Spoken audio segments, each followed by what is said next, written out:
एक और अहम खबर, मुश्तबा के सैन्य सलाहकार मोहसिन रजाई का बयान आया है। युद्ध विराम जारी रखने के खिलाफ हूं, यह कहा है मोहसिन रजाई ने।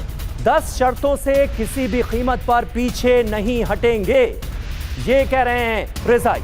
अमेरिका युद्ध जारी रखने में सक्षम नहीं है, यह कहा गया है।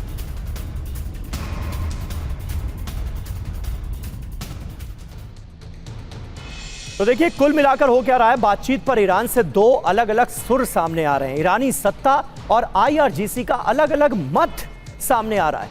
युद्ध विराम के पक्ष में आईआरजीसी के कमांडर नहीं हैं। आईआरजीसी से जुड़े कमांडर अमेरिका को टक्कर देने के पक्ष में। आईआरजीसी की जिद से अब होगा क्या? दूसरे दौर की वार्ता में ईरानी वार्ताकारों पर आईआरजीसी का दबाव होगा। आईआरजीसी चाहती है कि किसी भी कीमत पर यूरेनियम सरेंडर ना करना पड़े। आईआरजीसी नहीं चाहती कि समझौता ईरानी हितों के खिलाफ हो। और देखिए, अमेरिका को ईरान की सख्त चेतावनी सामने आई है। हर हमले का जवाब देने के लिए हम तैयार हैं। ईरानी संसद के स्पीकर कालीबाफ का बड़ा बयान, हालात बिगड़े तो जरूरी कदम उठाने के लिए हम तैयार हैं।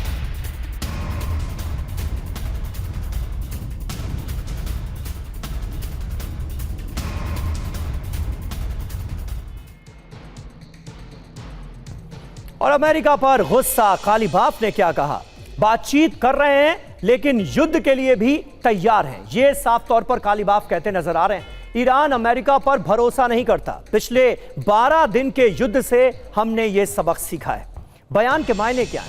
आईआरजीसी और नरमपंथियों के बीच संतुलन बनाने की कोशिश की जा रही है। हॉर्मुज से अमेरिकी घेराबंदी नहीं हटी तो वार्ता नहीं होगी। बातचीत जारी रहेगी लेकिन आसानी से डील नहीं होगी। बातचीत के साथ साथ ईरान की सैन्य तैयारियों का प्रदर्शन भी किया जा रहा है। तो पिछली 12 दिनों की जंग और हाल ही में हुई 40 दिनों की जंग से ईरान ने क्या सीखा है वो भी बताया गया है। और देखिए, ईरानी संसद की राष्ट्रीय सुरक्षा और विदेश नीति समिति के अध्यक्ष इब्राहिम अजीजी का बयान आया है। ईरान कभी भी हॉर्मुज पर नियंत्रण नहीं छोड़ेगा, यानी हॉर्मुज स्ट्रेट हमेशा ईरान के कंट्रोल में रहेगा, यह बताया गया है। हॉर्मुज से गुजरने के लिए ईरानी अनुमति की जरूरत है। हॉर्मुज ईरानी संप्रभुता का अभिन्न हिस्सा है, यह कहा है इब्राहिम अजीजी ने। तो हॉर्मुज पूरी तरह से बंद, क्या अमेरिकी कब्जा होगा? सवाल यह है। हॉर्मुज में बड़े पैमाने पर अमेरिकी तैनाती की गई है। यह देखिए, पूरा ब्यौरा आपके सामने। 15 युद्धपोत, 15 फाइटर जेट और 2 पनडुब्बियों के साथ साथ 16 डिस्ट्रॉयर्स, 2 माइन स्वीपर और 3 कॉम्बैट शिप यहां पर अमेरिका के डिप्लॉय कर दिए गए हैं। नाकेबंदी का रोड मैप क्या है? अमेरिकी युद्धपोतों के जरिए हॉर्मुज को ब्लॉक किया जा रहा है। समंदर के 35 किलोमीटर के दायरे में युद्धपोतों की तैनाती की गई है। जहाजों को अमेरिका की इजाजत लेने की जरूरत। आईआरजीसी से अमेरिकी युद्धपोतों का ऐसे में टकराव मुमकिन है। बिना बल प्रयोग के नाकेबंदी संभव नहीं है। वॉल स्ट्रीट जर्नल के हवाले से यह बड़ी खबर आ रही है। एक और अहम खबर है, अमेरिका ने ईरानी जहाज को कब्जे में लिया। हॉर्मुज के पास ईरानी जहाज टुस्का पर कब्जा कर लिया गया। अमेरिकी नाकेबंदी पार करने की कोशिश कर रहा था। ये ईरानी जहाज यूएसएस स्प्रूएंस ने ईरानी जहाज को इसी के बाद इंटरसेप्ट किया और कैसे की गई पहले फायरिंग, ये वीडियो आप देखिए।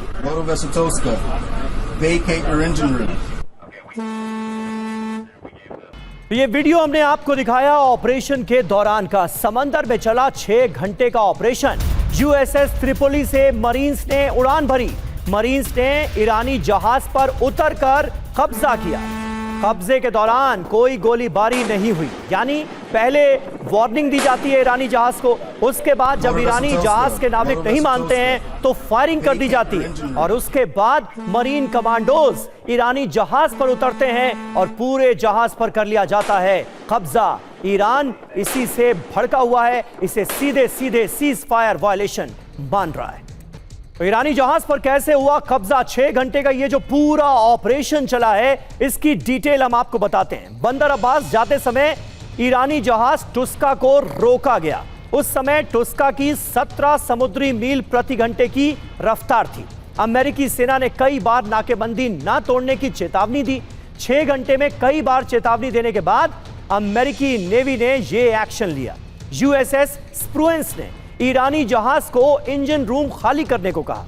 यूएसएस स्प्रुएंस ने MK-45 गन से ईरानी जहाज के इंजन पर उस वक्त गोले दागे जब उन्होंने आदेश नहीं माना। अमेरिकी नेवी के इस एक्शन से ईरानी जहाज का प्रोपल्शन निष्क्रिय हो गया।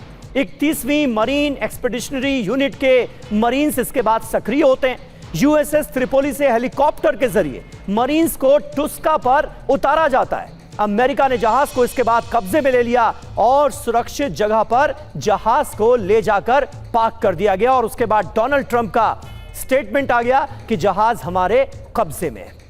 और हॉर्मुज स्ट्रेट से रविवार को कोई जहाज नहीं गुजरा। ईरान ने 2 जहाजों को फारस की खाड़ी से आने से रोका। मरीन ट्रैकर के वीडियो में कई जहाज लंगर डाले नजर आए। ईरान ने फिर से की है हॉर्मुज स्ट्रेट की नाकेबंदी, अमेरिका के ब्लॉकेट के जवाब में। और ईरान के विदेश मंत्रालय के प्रवक्ता इस्माइल बकाई का बयान, अमेरिका ने किया सीज फायर का वायलेशन, ईरानी बंदरगाहों और तटीय क्षेत्र की नाकेबंदी की। अमेरिकी नाकाबंदी गैर कानूनी है, आपराधिक है। अमेरिका ने संयुक्त राष्ट्र के चार्टर का भी उल्लंघन किया है, यह बताया गया है ईरान की तरफ से। तो हॉर्मुज में बिगड़े हालात, ईरानी जहाज पर हुई फायरिंग। ईरान के बंदरगाह बंदर अब्बास की ओर यह जहाज बढ़ रहा था, मलेशिया से आ रहा था, इसे तेहरान पहुंचना था। अमेरिकी नेवी ने 6 घंटे तक रेडियो से बार बार चेतावनी दी। जहाज नहीं रुका तो अमेरिकी सेना ने कई राउंड फायरिंग कर दी। यूएसएस स्प्रुएंस के जरिए ईरानी जहाज टुस्का पर इसके बाद धावा बोल दिया गया। फिलहाल 31वीं मरीन यूनिट के कब्जे में यह ईरानी जहाज है। ईरान ने क्या कहा है? फायरिंग को सीधे सीधे सीज फायर का उल्लंघन बताया है ईरान ने। अमेरिका को जवाबी हमले की धमकी भी दी है। अब आगे क्या होगा? सीज फायर टूटने का खतरा बढ़ गया है। दोनों देशों के बीच दोबारा जंग शुरू हो सकती है, इसके आसार नजर आ रहे हैं। और इस बार जंग हुई तो पूरे मध्य पूर्व में महायुद्ध छिड़ने के आसार हैं। और वहीं कार्गो शिप पर फायरिंग से ईरान भड़का हुआ है। IRGC ने बदला लेने की धमकी दी है। ईरानी जहाज पर हमले का हम बदला लेंगे, ये कहा गया है। हथियार बंद समुद्री डकैती करार दिया है इसे ईरान ने और कहा है कि इसका जवाब दिया जाएगा। और ईरानी जहाज पर अमेरिकी कब्जा कल से युद्ध का नया चैप्टर खोलता नजर आ रहा है। ईरान का कार्गो जहाज है टुस्का। टुस्का की लंबाई 900 फीट है। विमान वाहक पोत जितना भारी है, 66,432 टन माल ढोने की इसकी क्षमता है। अब तक कितने ईरानी जहाज रोके गए हैं यह भी जान लीजिए। 13 अप्रैल को अमेरिकी नाकेबंदी शुरू हुई। 25 कमर्शियल जहाजों को अब तक रोका गया। ज्यादातर ईरानी पोर्ट से आने जाने वाले जहाज हैं। टुस्का पहला जहाज है जिस पर फायरिंग की गई है। बड़ी बात यह है कि ईरानी जहाज अमेरिका के कब्जे में होने से सीज फायर टूट सकता है।